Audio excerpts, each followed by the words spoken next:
Donc, vous voyez ici un tableau de l'Empire vers 1050, au milieu du XIe siècle, et il est absolument à son apogée. Mais c'est le seul manuscrit historique illustré grec. Mais il y avait aussi, depuis un long moment, la querelle dite du filioque. Et donc Roussel de Bailleul, qui avait d'abord fait, si je puis dire, la guerre d'Espagne, ou de Sicile plus exactement, il a d'abord servi en Sicile le 21 octobre, il débute le siège d'Antioche. Et il faudra attendre le 3 juin de l'année suivante pour qu'il s'empare de la ville, à l'exception de la citadelle.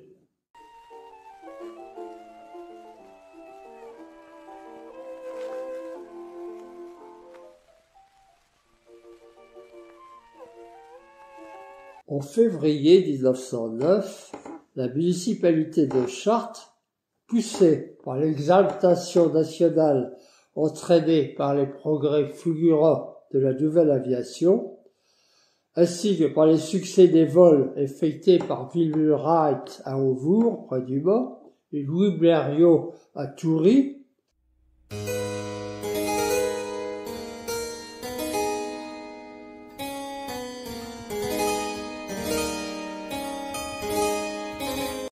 faire tenir ma démonstration essentiellement autour de Chartres, s'il y a des gens de Châteaudun, d'Épernon, de Dreux, qu'on ne me lance pas des pierres tout de suite.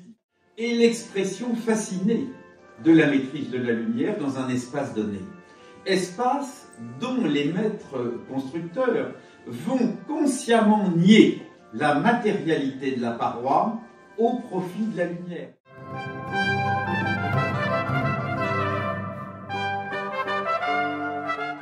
Mais 1 kilomètre après ce point aérien, il se trouvait une vallée qu'on appelle la vallée des Larisses.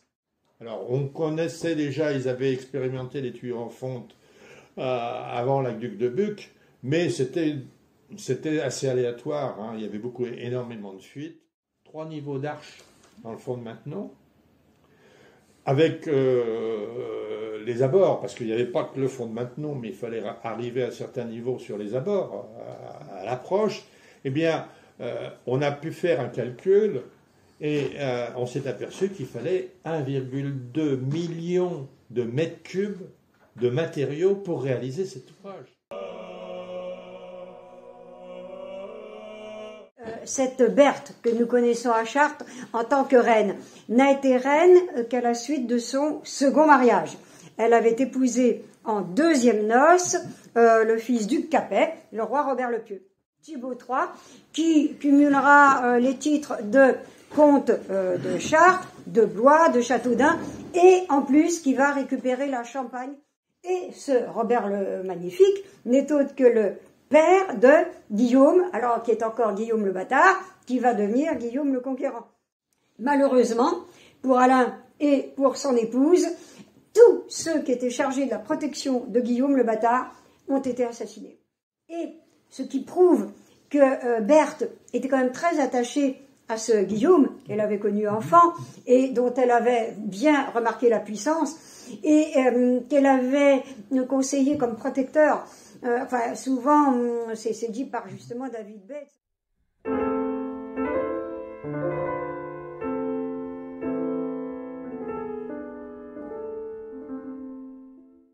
Nous allons faire connaissance avec un certain François Langlois, surnommé Chartres, puis Siartre, prononcé à l'italienne, après son grand tour dans la péninsule.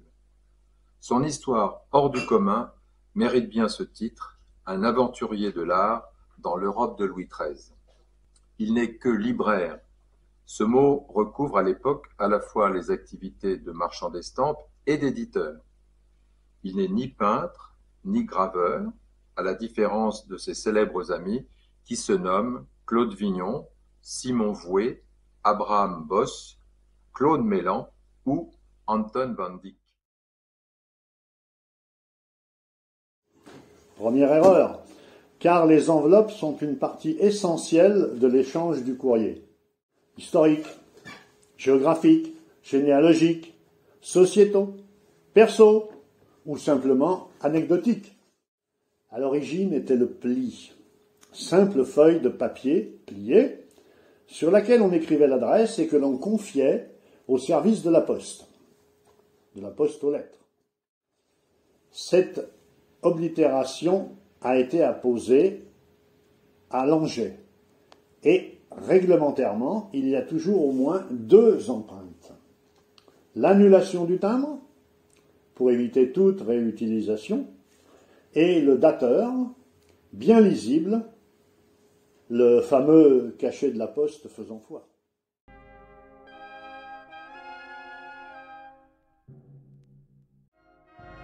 Dans ce chapitre, nous verrons les différentes phases de la guerre, d'août à décembre 1914, soit 5 mois de guerre. En ce qui nous intéresse, les 101e et 102e régiments d'infanterie comportaient chacun de 3000 à 3300 hommes, et chaque régiment était réparti en 3 bataillons de plus ou moins 1000 hommes. En arrivant ainsi sur le front de la Marne, la 7e division d'infanterie sera détachée auprès de la 6e armée, commandée par le général Michel-Joseph Monoury, natif de Maintenon. À noter que ce général fut gravement blessé par une balle ennemie à la tête le 11 mars 1915, au moment où il mettait l'œil à un créneau. Le général Étienne de Villaret, qui l'accompagnait, fut lui aussi blessé par la même balle, par ricochet. Oui, donc effectivement, je vais vous présenter une petite communication sur l'église de Saint-Père. Donc, comme l'a dit Mme Clément, c'est actuellement mes travaux de recherche. J'ai fait un master et là je continue en thèse justement. Donc bon, l'idée c'est pas de vous faire une étude exhaustive de l'église, ce serait beaucoup trop fastidieux et puis je pense que vous partirez tous en courant avant la fin de l'heure. Mais oui, de bien comprendre les grandes phases de chantier d'une église qui est vraiment très très intéressante. L'abbaye de Saint-Père est reconnue notamment pour ce bâtiment qui était les cuisines en fait de l'abbaye, cuisine de plan circulaire. Là vous en avez un plan qui a été réalisé avant qu'elle soit détruite. Donc cuisine de plan circulaire un petit peu à l'image des cuisines de Fontevraud par exemple, si vous connaissez dans l'abbaye de Fontevraud. Et puis là je vous ai mis également une vue du cloître qui est pas inintéressante, qui semble montrer que le cloître a été construit plutôt au XIIIe siècle, en tout cas celui qui apparaît sur l'image, et notamment mentionné, vous reviendrez, vous verrez, je vous ferai un clin d'œil quand on en reparlera, de ce motif d'arcature en forme de demi-quadrilobe, c'est-à-dire que là on a un quadrilobe, un 4 feuilles ou un trèfle, avec 4 lobes de chaque côté, et puis là il est coupé en 2, donc ça fait un demi-quadrilobe qui est typique du XIIIe siècle.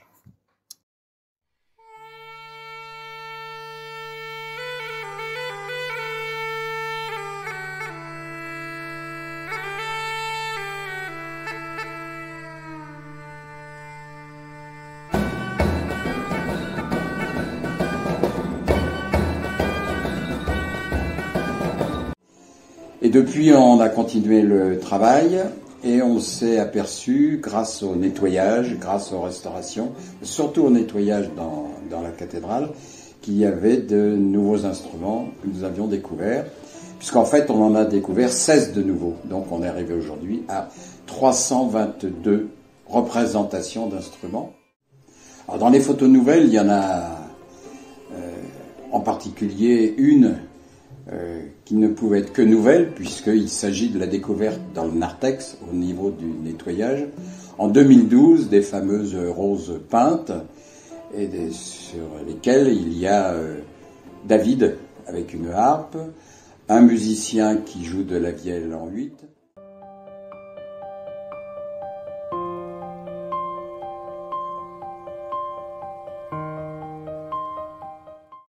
Alors, elle est devenue très célèbre en 1934 lorsqu'elle bat le record féminin mondial, le record mondial féminin de vitesse à 445 km/h. Donc on voit là le Caudron Renault Rafale, c'est donc l'avion sur lequel elle a gagné ce record mondial, donc numéro 13. Et donc, pas mal de monde assiste à cette prouesse. Donc elle va s'élancer et c'est un record sur une base rectiligne 3 km.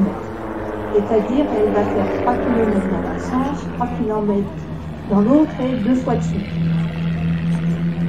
voyez qu'il y a un certain nombre de mesures qui sont faites, relativement précises. Et ensuite, donc, elle bat ce record du monde. Et là, elle a une notoriété absolument énorme.